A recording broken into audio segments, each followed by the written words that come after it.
ఇద్దరు పిల్లలున్నా ముగ్గురు పిల్లలున్నా ప్రతి పిల్లాడు బయటకు వచ్చి ఆ తెలుగుదేశం పార్టీ ఇంటికి వచ్చిన తెలుగుదేశం పార్టీ నాయకుడిని కార్యకర్తను ఆ పిల్లాడు కూడా ప్రశ్నిస్తాడు, నా 15,000 ఏమైంది అని.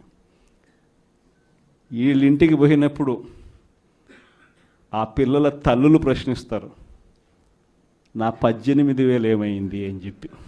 50 ఏళ్ళు నిండిన వాళ్ళు వచ్చి ప్రశ్నిస్తారు, నాకు 50 ఏళ్ళకే పెన్షన్ ఇస్తానన్నా నా 48,000 ఏమైంది అని చెప్పి. అదే ఇంట్లో 20 ఏళ్ళ పిల్లోడు ఆ పిల్లాడు వచ్చి ప్రశ్నిస్తాడు, నాకు నెల 3,000 ఇస్తానన్నా 36,000 ఏమైంది, నా 36,000 ఏమైంది అని. అదే ఇంట్లో బహుశా విజయవాడలో కొంచెం రైతులు తక్కువేమో కానీ కొంచెం గ్రామీణ ప్రాంతాలకు పోతే రైతులు కూడా కండువా వేసుకొని వచ్చే ప్రతి రైతు కూడా నా 20,000 సంగతి ఏమైంది అని అడుగుతాడు. ఇలా ఏ ఇంటికి వెళ్ళినా కూడా తెలుగుదేశం పార్టీ నాయకులకు కానీ కార్యకర్తలకు కానీ ప్రజలకు సమాధానం చెప్పుకోలేని పరిస్థితుల్లో వాళ్ళు ఉన్నారు. ఎన్నికలప్పుడు ఏదైతే మాట చెప్పాడో ఆ రోజేమో మేము చెయ్యకపోతే మా కాలర్ పట్టుకోండి అని అన్నాడు. మరి ఈరోజు ప్రజలు కాలర్ పట్టుకుంటారేమో అని చెప్పి భయపడి రెడ్ బుక్ రాజ్యాంగం నడుపుతూ ఉన్నారు. ఈరోజు ఏమంటా ఉన్నారు, ఎన్నికలు అయిపోయిన 9 నెలల తర్వాత ఈరోజు ఏమంటా ఉన్నారు, సంపద సృష్టించడం ఎట్టనో నా చెవిలో చెప్తే నేను తెలుసుకుంటాను అంటున్నాను. వాస్తవాలు. ఇదే మాటలు ఎన్నికలకు ముందు నేను చెప్పా, చంద్రబాబు నాయుడు నమ్మడం అంటే చంద్రముఖిని నిద్ర లేపడమే అని. ఇదే మాటలు నేను ఎన్నికలప్పుడు చెప్పిన, చంద్రబాబు నాయుడు నమ్మడం అంటే పులి నోట్లో తలబెట్టడమే అని చెప్పి. ఇదే మాటలే నేను చెప్పా మేనిఫెస్టో ప్రజెంటేషన్ చేసేటప్పుడు. ఇక్కడ ఇలా నిల్చుని ఇలా మేనిఫెస్టోని ఇలా చూపించా, మన మేనిఫెస్టోని ఇలా చూపిస్తూ వాళ్ళు చెప్పిన మేనిఫెస్టో హామీలను కూడా ఇలానే చూపిస్తూ చెప్పా.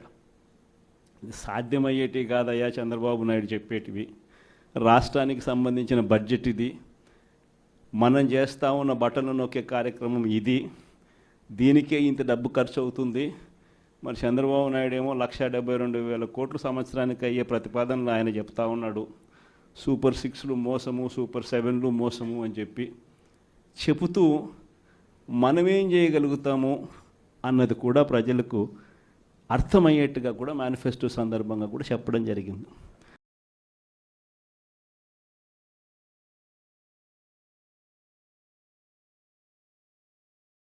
ఈ రోజుకి కూడా నేను చెప్తా ఉన్నా, ఓడిపోయాం పర్వాలా, ప్రతిపక్షంలో కూర్చొని ఉండం అది పర్వాలా, మళ్ళీ రీలు వెనక్కి తిరిగి మళ్ళీ అదే రోజుకు మళ్ళీ తిరిగి వెళ్ళి కనీసం ఇలా జరుగుతుందని తెలుసు కదా ఇప్పుడు ఎలా చెప్తావు అని చెప్తే మళ్ళీ ఆ రోజు వచ్చినప్పుడు ఇదే విధంగానే మళ్ళీ చెప్తా. ఎందుకనంటే రాజకీయాలలో విలువలు విశ్వసనీయత అన్న పదానికి అర్థం అదే. ఎన్నికలు ఎప్పుడొచ్చినా కూడా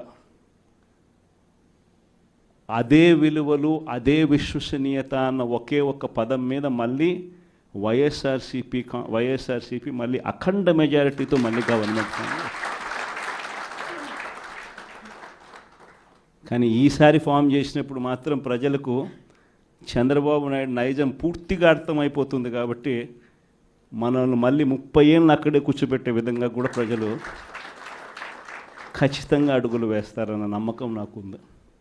ఎందుకంటే ఈరోజు ఒకవైపున ఇచ్చిన హామీలన్నీ కూడా పక్కకి వెళ్ళిపోవడం అన్నది ఒక ఆస్పెక్ట్ అయితే, రెండో ఆస్పెక్ట్ ఏమిటి